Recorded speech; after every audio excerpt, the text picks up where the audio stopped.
नमस्कार. Hot seat या विशेष कार्यक्रमामध्ये आपल्या सगळ्यांचं स्वागत. या विशेष कार्यक्रमामध्ये आज आपण संवाद साधणार आहोत शिवसेनेचे नेते आणि ज्यांनी 5 वर्षांपूर्वी महाराष्ट्राची विधानसभा विरोधी पक्षनेते म्हणून दणानून सोडली त्या रामदासभाई कदम यांच्यासोबत. रामदासभाई नमस्कार. या विशेष कार्यक्रमात आपलं स्वागत. जय महाराष्ट्र.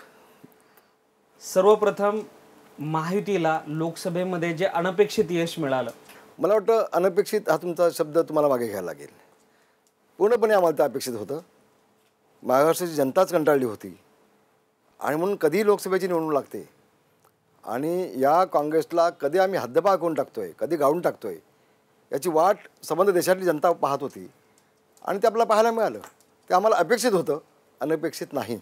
माझा प्रश्न पूर्ण व्हायच्या अगोदरच आपलं उत्तराला हरकत नाही. माझा प्रश्न पुढे असा होता की महायुतीला जे अपेक्षित यश मिळालं आपल्या म्हणण्याप्रमाणे, ती मोदी लाट होती महाराष्ट्राच्या अनुषंगानं. हे मोदी लाटेचं यश की बाळासाहेबांच्या संघटनात्मक शिवसेनेचं? दोन्ही. मोदींच्या बाबतीत देखील मोदींना पंतप्रधान बनवावं अशी देशातल्या जनतेची इच्छा होतीच.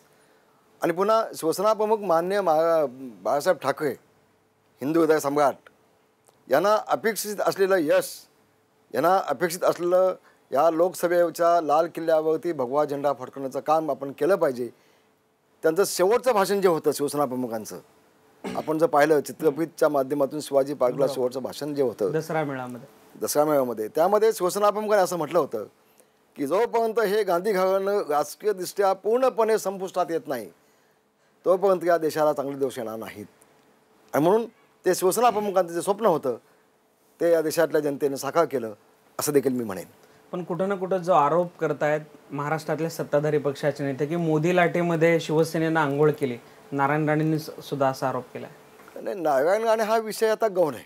नारायण राणे हा विषय आमच्या बाबतीमध्ये, शिवसेनेच्या बाबतीमध्ये संपला आहे. ज्याला आपण चिनपाट म्हणतो, ज्याची दमडीवर किंमत नाही घाली कोकणामध्ये आता, ज्याची काँग्रेसमध्ये चिमुडभर किंमत झाली नाही, ज्याला सोनिया गांधींनी भेट देखील दिली नाही, जो स्वतःला स्वाभिमानी समजतो, आणखी गुडघ्याला सालं येईपर्यंत गुडघे टेकून दिल्लीपर्यंत जाऊन बसतो, दिल्लीमधून लाथ घालून त्याला पुन्हा मुंबईत पाठवले जाते आणि पुन्हा दिलेला राजीनामा पुन्हा तो मागे घेतो आणि पुन्हा मी काँग्रेसवासीच आहे, पुन्हा मी मंत्रीच आहे असं लाचारानं त्याला सांगायला लागतं. तो माणूस आता राजकारणात संपला. त्याच्याविषयी अधिक बोलणं ठीक नाही असं मला वाटतं. मेलेल्यांना अधिक कशाला मागायचं, संपला विषय तो आता. याच अनुषंगाने शेवटचा प्रश्न. 5-6 वर्षांपूर्वी 2009च्या विधानसभा निवडणुकीच्या अगोदर रामदास कदमांनी घेतलेली भीष्म प्रतिज्ञा अजून महाराष्ट्र विसरला नाही की शिवशाही येणार, शिवसेना सरकार सत्तेवर आल्यानंतर आपण गृहमंत्री होणार. आणि नाही, शेवटेची होय मी बोललो आहे आणि आज देखील बोलतो आहे. त्याच्या पाठीमागची माझी भूमिका स्पष्ट आहे. रामदास कदमला लाल दिव्याची गाडी हवी म्हणून मला गृहमंत्री व्हायचं नाही. पण ज्यांनी हा महाराष्ट्र लुटला आहे, ज्यांनी महाराष्ट्रावरती 3,00,000 कोटीचं कर्ज केलं आहे, ज्यांनी जवळजवळ प्रत्येक खात्यामध्ये घोटाळे केले आहेत, कोट्यवधी रुपयाची मालमत्ता जमवली, आज देखील आपण पाहिलं शेतकऱ्यांच्या आत्महत्या 15 वर्षात थांबू शकल्या नाहीत. 15 वर्षामध्ये आम्ही महाराष्ट्राला वीज नाही देऊ शकलो. 15 वर्षामध्ये आदिवासींच्या मुलांचं आम्ही कुपोषण नाही थांबू शकलो. मागच्या 15 वर्षामध्ये आम्ही बेरोजगारांच्या हातात काम नाही देऊ शकलो. मागच्या 15 वर्षामध्ये आम्ही महाराष्ट्रामधून बाहेर जाणारे उद्योग नाही थांबू शकलो. या सगळ्या मागच्या 15 वर्षामध्ये आम्ही किती घोषणा केल्या तरी देखील महागाई कमी नाही करू शकलो. या सगळ्या गोष्टी आपण पाहिल्या. त्या कुणामुळं, कशामुळं? हा भ्रष्टाचाराचा कोट्यावधी रुपये जर हे पैसे जर महाराष्ट्र खजिन्यात थांबले असते, ते पैसे जर का शेवटच्या माणसापर्यंत पोहोचले असते तर आपल्याला चांगला रिझल्ट मिळाला असता. आणि म्हणून मी काय उद्धवजींना म्हटलं की साहेब मला गृहमंत्री बनवा, मी या सगळ्या मंत्र्यांची चौकशी लावीन, या सगळ्या खात्याची चौकशी लावीन आणि जे जे मंत्री दोषी आढळतील त्यांना सगळ्यांना जेलमध्ये टाकू. आणि नुसते जेलमध्ये नाही तर त्यांच्याकडनं तो पैसा देखील वसूल करून टाकू, त्याच्या घशातनं पैसा काढू. कुणी किती बंगले बांधले आहेत, किती माड्या घेतल्यात, किती गाड्या घेतल्यात, किती जमीन घेतली आहेत, किती जुमले घेतलेत, सगळी यादी काढू ना. आणि तो सगळा पैसा महाराष्ट्राच्या खजिनामध्ये पुन्हा आणू आणि त्या पैशांनी महाराष्ट्राचा विकास पुन्हा झाला पाहिजे. ही संकल्पना जर माझी असेल तर ती मी चुकीची नाही असं मला निश्चितपणे वाटतं. आणि म्हणून माझा जो हट्ट आहे की गृहमंत्री एवढ्यासाठी झालं पाहिजे, व्हायचं आहे मला की महाराष्ट्राला चांगले दिवस यावेत.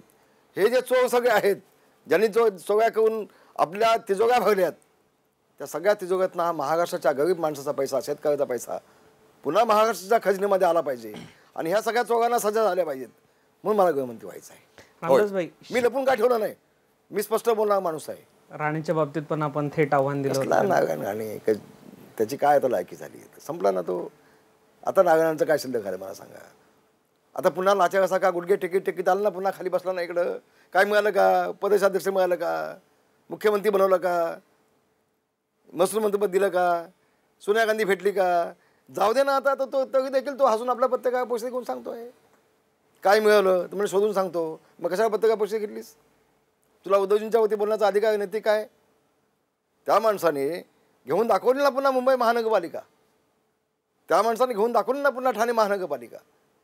आज अनेक राष्ट्रवादी आणि काँग्रेसचे नेते प्रवेश करत आहेत उद्धवजींच्या नेतृत्वाखाली, ते उगाच करतात का. तुझ्याकडे कोण कुत्रा येत नाही ते स्वतःचं आत्मपरीक्षण तू कर ना. रामदासभाई, बाळासाहेब असतानाची शिवसेना आणि उद्धवजी नेतृत्व करत असलेली शिवसेना, थोडासा फरक जाणवतोय. शिवसेना थोडी मवाळ झाली. निश्चित जाणवतोय. होय, तो असा आहे की उद्धवजींनी सांगितलं होतं की मी शिवसेना प्रमुखांचा मुलगा आहे, बाप सवाय बेटा होऊ शकतो, आणि म्हणून मवाळ बिवाळ काय नाही. तीच शिवसेना प्रमुखांची शिवसेना, तीच आक्रमकता. आणि मी त्याही पुढे जाऊन 2 पावलं पुढे जाऊन शिवसेना प्रमुखांचं स्वप्न साकार होऊ शकतो हे त्यांच्या भाषणामध्ये उल्लेख केला होता, ते आज आपल्याला पाहायला मिळत आहे. आणि मी प्रामुख्याने सांगेन ही गोष्ट आहे अगदी की शिवसेना प्रमुखांचा आत्मा कोणा बघत असेल तर माझा मुलगा माझ्यापेक्षा 2 पावलं पुढं चालला आहे याचा शिवसेना प्रमुखांना अतिशय आनंद होत असेल. शिवसेना पक्षप्रमुख उद्धव ठाकरे हे समर्थपणानं शिवसेना पुढे चालवित आहेत.